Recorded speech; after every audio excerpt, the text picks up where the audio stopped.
Tantor Audio, a division of Recorded Books, presents The Good Eater, A Vegan's Search for the Future of Food by Nina Guilbeault, narrated by Nina Guilbeault. For Diedushka. With each meal, we make choices that help or harm the planet. What shall I eat today is a very deep question. Thich Nhat Hanh. Introduction. The Vegan Wave. A generation ago, hardly anyone knew the word vegan, much less knew what it meant. For those who had heard of the term, the image it conjured was likely of a stereotypical, black-clad, tattooed, pierced animal rights protester bloodying fur coats with red paint at a fashion show. Or maybe a hippie restaurant like the one in Annie Hall, where Alvy Singer orders a plate of alfalfa sprouts and mashed yeast. Cue the unappetizing smell emanating from the bulk section of the health food store, where soy milk was sold as a chalky white powder and veggie burgers look like something astronauts would grudgingly eat on a space mission. But in the last decade, veganism has undergone an almost unimaginable cultural makeover. The word vegan is everywhere. There is the little V certifying your favorite brand of cookies, the cruelty-free label on lipstick made with fruit pigments, and the option to choose vegan pleather for the interior of the latest hybrid car. From refined to hole-in-the-wall, restaurants are declaring their commitment to animal-free menu options. From beet tartare at fine dining establishments to the McPlant burger. The popular image of the herbivore is becoming less stigmatized, too. The stereotypical activist evangelizing the animal cause to passers-by has been eclipsed by the ethereal influencer posting the perfect avocado toast on social media.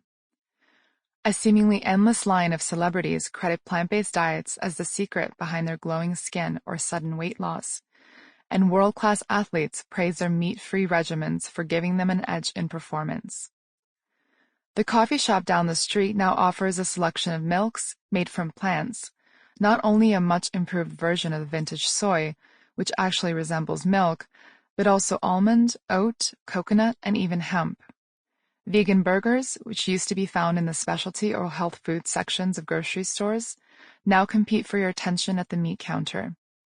These products are made of peas, potatoes, fungi, or even seaweed, but through the magic of food science, they are now virtually indistinguishable from conventional animal products in blind taste tests. Even a global pandemic didn't slow down this trend. While the meat industry struggled with record numbers of COVID-19 cases among its vulnerable slaughterhouse worker populations, plant-based companies ramped up production in the midst of ingredient shortages and supply chain disruptions, and their investors shelled out billions in capital despite the coronavirus choking global financial markets. In the pandemic year of 2020, more than $2 billion was invested in plant-based products, making up nearly half of all capital invested in the sector in the last 40 years. The venture capital enthusiasm for alternative proteins mirrors demands from consumers. In 2022, the U.S. retail market for plant-based foods was worth $8 billion, up 7% from 2021, despite a challenging economic climate. The global market is expected to grow exponentially, reaching up to $95 billion worldwide by 2029. While plant-based milk is now a staple in many households, there's a tremendous growth of interest in other food categories too, especially alternatives from meat, cheese, and eggs. More than half of American households now purchase some kind of plant-based product, and the vast majority come back for more. Meanwhile, new technologies are transforming how we produce food, in ways unimaginable even a decade ago. Already, scientists are using novel bioengineering tools to make cruelty-free animal products, like milk and egg whites, some of which are already available for sale. The next decade will also see the debut of meat grown directly from animal cells, what advocates call cultivated or cell-cultured meat, and detractors call lab-grown meat. Although the jury is still out on how accessible these products will be in terms of both cost and availability at scale, if these companies succeed, we may witness a true paradigm shift in food as we know it. These cultural currents, along with documentaries exposing the horrors of factory farming and fishing industries, the nutritional benefits of a whole food plant-based diet, and the havoc animal agriculture is wreaking on the planet have led to a seismic shift.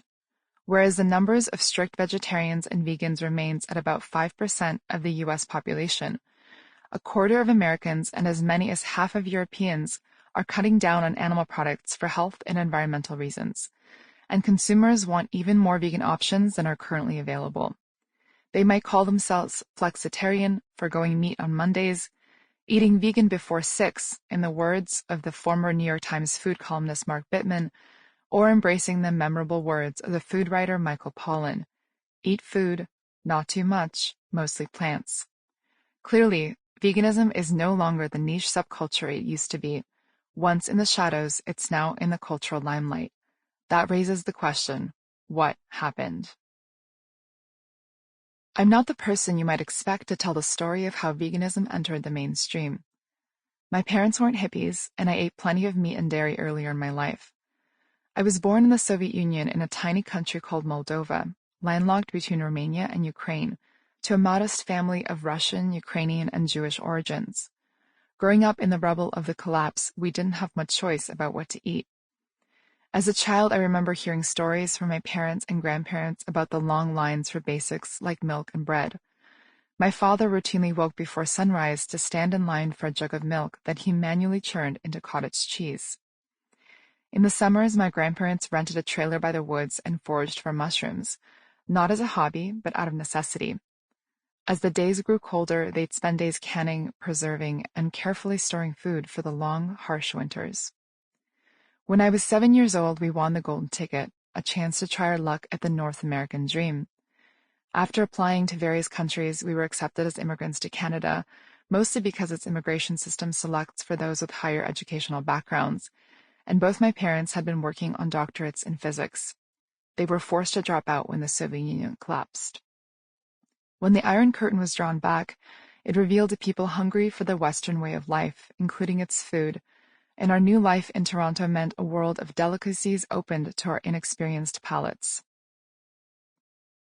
At the grocery store, I marveled at the seemingly endless array of fruit yogurts, whole aisles of potato chip bags, gigantic racks of barbecued ribs, sugary cereals, tubs of ice cream in every flavor, and muffins, pies, and cakes made ready to eat. Costco especially left an impression. More food than I could ever imagine under one roof, and a fridge at home big enough to store it. I used to roam the aisles as my parents shopped, unable to fully comprehend the abundance before me. The cornucopia was a revelation, and we quickly adopted the Western diet without a second thought. Yet, like many immigrant families, we continued to eat the familiar foods of our homeland, and Russians don't shy away from meat and dairy. My taste buds still awaken to memories of borscht, beet soup with smetana, sour cream, blini, crepes, tvorog, cottage cheese, sirniki, cottage cheese pancakes, pelmeni, meat dumplings, plov, a meaty rice dish, kalbasa, sausage, and salate, salads made of potatoes, peas, pickles, eggs, ham, and mayonnaise. Russian food is an odd mix of peasant fare inspired by French cuisine, but in giant portions. My fondest memory is of a layered custard cake named after Napoleon, a treat my babushka would make for special occasions. That's why when I was a teenager, we were shocked when my father suddenly announced that he wanted to be a vegetarian. My dad grew up in an obscure village in a country nobody had heard of, and yet for years, he had apparently harbored a desire to give up meat. When he took up yoga and meditation to deal with the intense pressures of immigrant life, he felt a kinship with the Indian philosophical principle of ahimsa, nonviolence, which preaches vegetarianism. Odd pucks of faux meat appeared in our freezer. Large tubs of mixed nuts filled the cupboards, and soon my dad was putting a weird green paste on his toast, which I found totally off-putting. This was way before avocado toast became a trendy thing.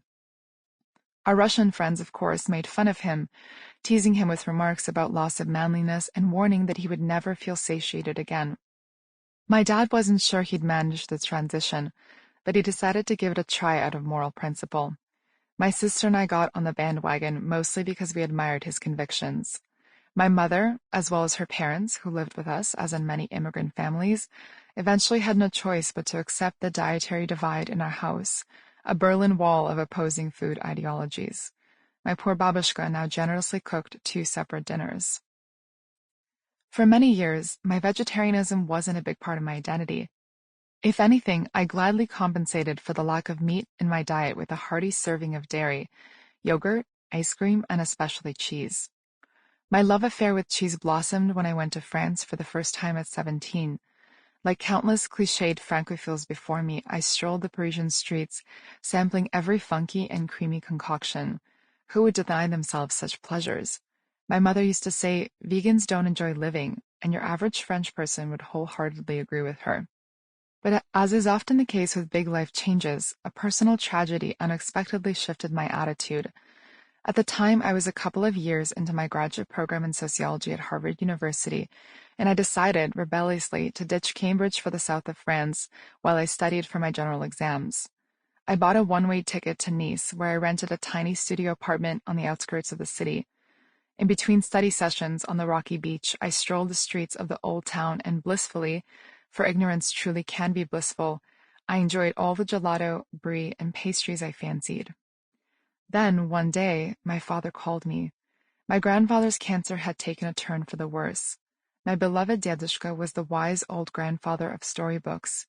I had seen him last over the winter break after he had a medical emergency over Novy God, the Russian New Year.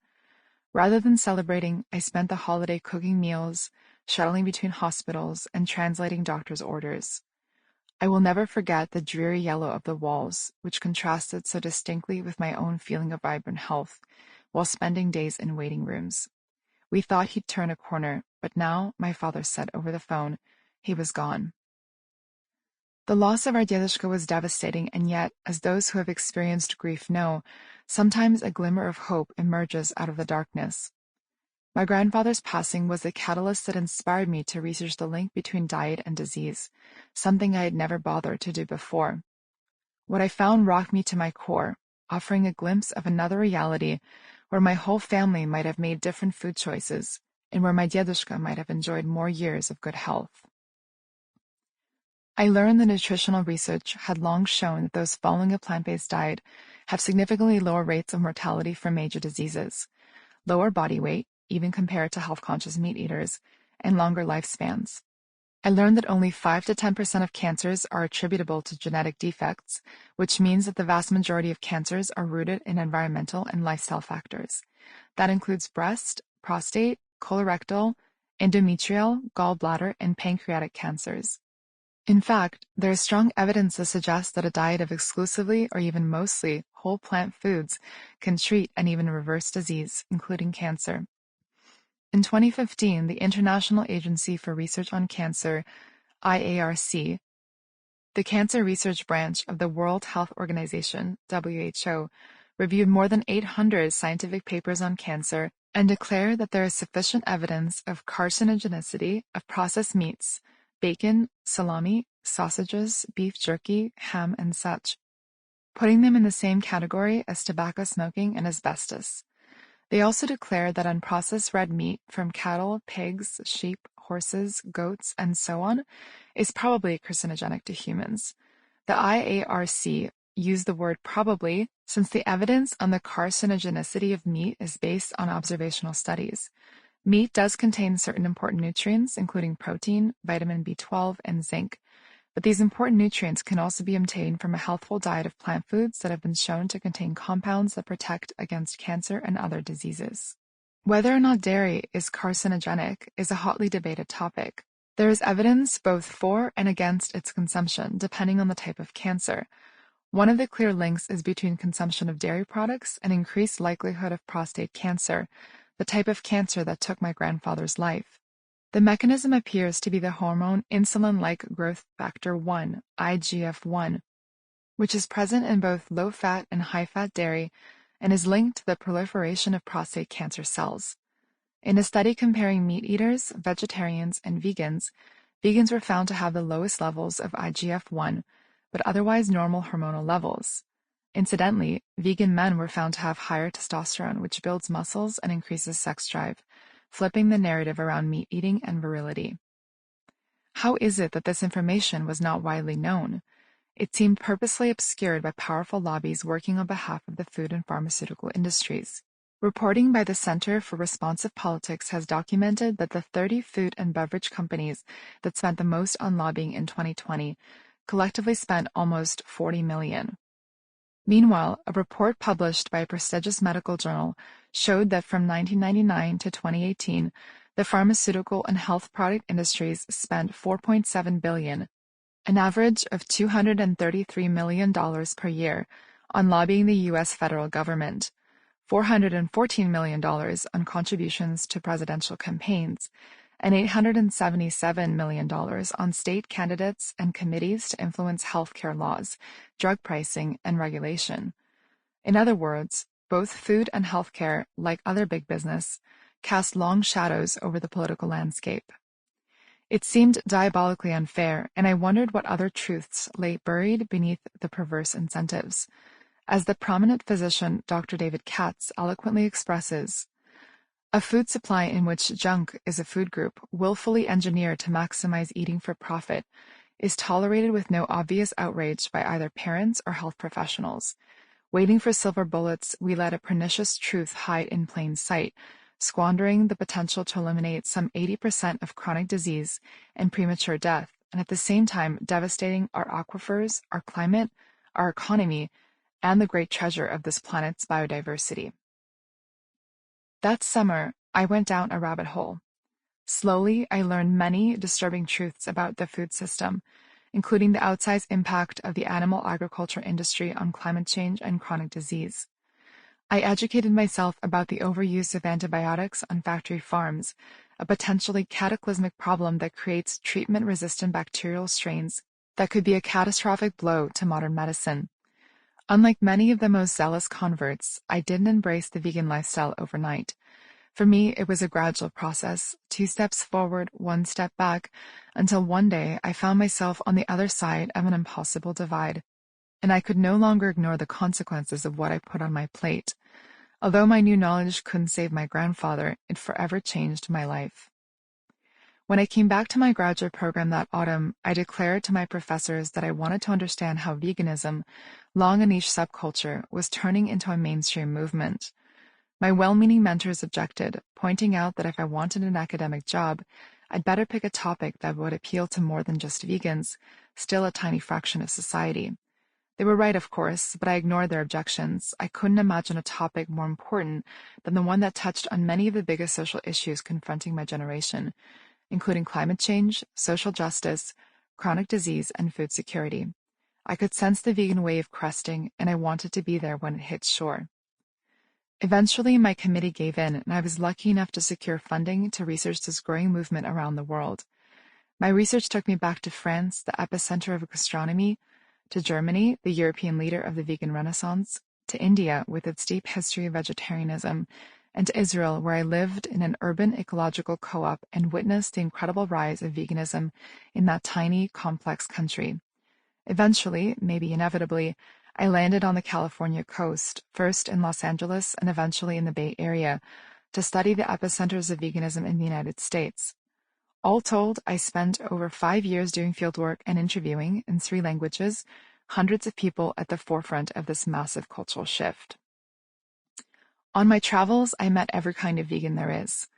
Righteous activists defending the lives of innocent animals, iconic influencers embodying the aspirational, health-conscious vegan lifestyle on social media, fitness gurus proving that plants can power ambitious athletic performance, documentary filmmakers, authors, and podcasters spreading the word, visionary founders revolutionizing food technology in Silicon Valley, and deep-pocketed investors supporting their mission to end animal agriculture. At first, I was starry-eyed. I was especially inspired by the entrepreneurs, and even attempted once or twice to drop out of grad school and start a company that I believed could change the world. Academia has a politically incorrect term for this tendency, going native. It means losing one's scholarly objectivity and embracing the worldview of one's research subjects, and it comes mostly from anthropology. Be careful not to drink the vegan Kool-Aid, my advisor repeatedly warned, implying that I was at risk of joining some kind of cult. She probably sensed I was already a lost cause. Yet as I broadened my network and dived deeper into the vegan community from all its angles, I began to sense some of its internal friction surfacing, especially at the boundaries of my various vegan friend groups. There were the animal rights activists I met in Boston, Paris, and Tel Aviv, who toiled in underpaid jobs at charities to save as many animal lives as they could, committed to raising consciousness and expanding the moral circle. There were my social media influencer friends in Los Angeles who followed strict health-conscious diets and eschewed any processed foods. Perhaps most charismatic were my biotech enthusiast friends in the Bay Area, who started alternative protein companies they hoped could change meat itself. All these groups were under the umbrella of a movement to change the future of food, and yet many had different and often opposing ideas about how to get there. To be perfectly honest, I didn't identify with the bleeding heart activists. My concern for animals was mostly intellectual. It seemed obvious that it was morally wrong to cause suffering to sentient beings, especially if we didn't need to eat meat, but I wasn't the type to go out of my way to visit an animal sanctuary and hug a cow. At the same time, I couldn't fully comprehend the moral calculus of my purely rational vegan friends either, those inspired by effective altruism. Many of them started companies to make products that could compete with animal agriculture. I felt fully aligned with their mission, and yet when I saw some of their products, I couldn't help but experience a pang of disappointment that despite the claims on their packages, they couldn't necessarily be considered healthful, and an unhealthful diet is now responsible for more deaths globally than any other cause, including other lifestyle factors like smoking or lack of exercise. Still, I told myself, even though these foodstuffs belong to the category labeled processed foods, they must be better than the status quo factory-farmed items they were designed to replace. For me, these tensions came to a head when at last I defended my dissertation and moved to the Bay Area to begin a postdoctoral fellowship at UC Berkeley's Sustainable Food Initiative, where I plan to turn my research into this book. There, I was surprised to meet many food movement advocates who were, to say the least, skeptical of the new vegan products on offer, if not downright derisive. To them, the Impossible Burger did not herald some Silicon Valley techno-utopia where we can have our meat and eat it too. In their view, some of these new products made of genetically modified soy sprayed with herbicides reinforce the very same values, efficiency, uniformity, and cheapness that uphold our industrialized fast food system. Others expressed skepticism of a movement that was turning a philosophy with ancient and often radical origins into a glamorized lifestyle. They argue that such a shift represents a tone-deaf ignorance of deep cultural traditions tied to humble beginnings all around the world, and excludes those who have been eating plant staples for generations. They wanted a future in which we return to our roots, and even right back to the land, where we grew our own food, ate seasonally and locally, and cooked our own meals rather than expecting corporations to feed us. There were undeniable truths in all of these points of view, and I found myself trying to reconcile them. I became increasingly frustrated by the exaggerated claims of CEOs who knew how to tell a good story, but didn't, it seemed to me, take the time to think deeply about true systemic transformation. But I felt equally irritated by self-proclaimed food experts who were concerned only about animal welfare or about their personal health, rather than thinking about our collective responsibility to sentient beings and to our home, the earth. Many assume that since animals have always been a source of food for human beings, there couldn't possibly be anything wrong with that anthropocentric equation. Today, we're collectively waking up to the reality that the most pressing problems we face, deforestation, water shortage, loss of biodiversity, chronic diseases in developed nations, food insecurity in developing ones, antibiotic resistance, and even pandemics, are tied in some way to the large-scale industrial production of animal products. Even so, many unanswered questions remain. Can our concerns for the fates of animals be addressed through behavioral change alone? Can we shift the food system without sacrificing convenience, affordability, and taste? Is capitalism the only route to systemic transformation? Can veganism be reconciled with the realities of feeding a growing world population? Can veganism scale without sacrificing its values? As I wrestled with these questions within myself, I realized that the journey at the center of this book wasn't only, as I initially thought, about the transformation of a movement, but also about my own inner transformation. While the book is centered on the tales of those at the vanguard of veganism, as well as their critics, it's also about how meeting these changemakers shifted my own views about the future of food, and it might just shift your own. In this book, you will discover the philosophical roots of veganism, which trace as far back as antiquity to famous advocates like Pythagoras, Leonardo da Vinci, Leo Tolstoy, and Gandhi. You will learn about the modern animal rights movement and how the failure to raise consciousness led to a paradigm shift that changed culture. You will walk through the headquarters of Silicon Valley startups innovating the future of food through novel technologies, including meat made of plants and real meat made without slaughter. And you will get an insider's look into the wealthy vegan mafia bankrolling the whole enterprise. You will learn the true meaning of regenerative agriculture and learn why its advocates often critique veganism, and meet a farmer trying to balance her commitment to both philosophies. You will learn about the path-breaking nutritional research showing the benefits of a plant-based diet for both health and longevity, and how chefs are making vegetables irresistible. And you will learn the often ignored yet essential radical roots of veganism, including in the African diaspora. Along the way, you will savor meals and learn to make tofu from a tofu master that will make you reflect on your own answer to the question that inspired this book. Is there truly an ethical way to eat? My own journey to answer this question led me to an entirely different place than I initially expected.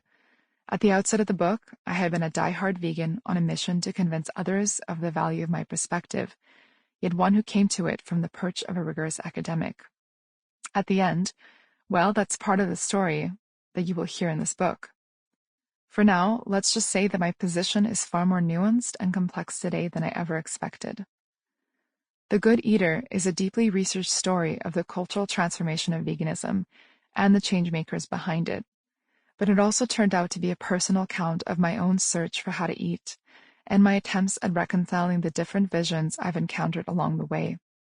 It is my attempt to, as Rainer Maria Rilke advised the young poet and a mentor at UC Berkeley advised me, be patient toward all that is unsolved in your heart and try to love the questions themselves.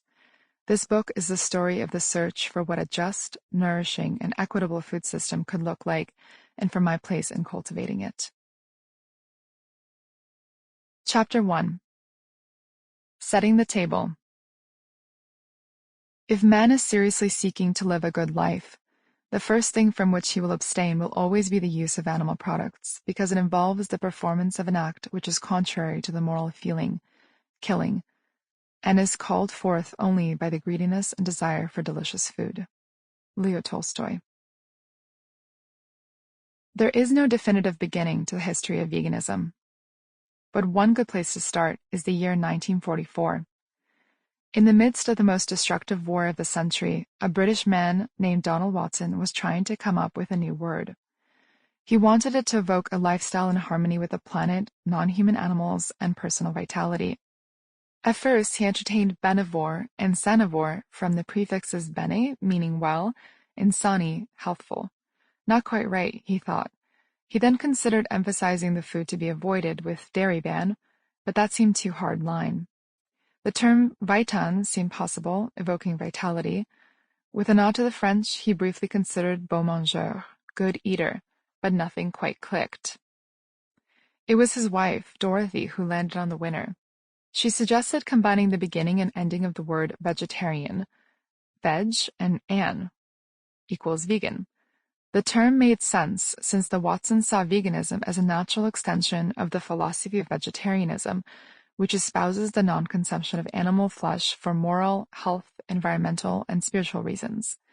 On a sunny Sunday in November, the Watsons and others met at the Attic Club in Holborn, London, to officially found the Vegan Society.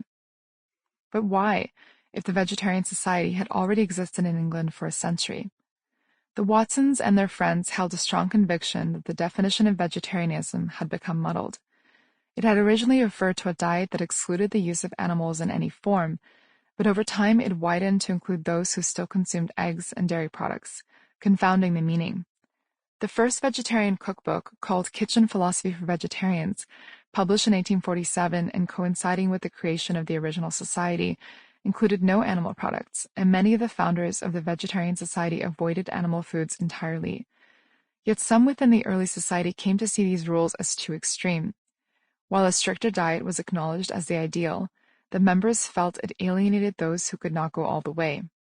As the magazine editor for the society wrote, "We feel that the ideal position for vegetarians is abstinence from animal products, and that most of us are, like other reformers, in a transitional stage. In the early 20th century, there was a Sample complete. Ready to continue?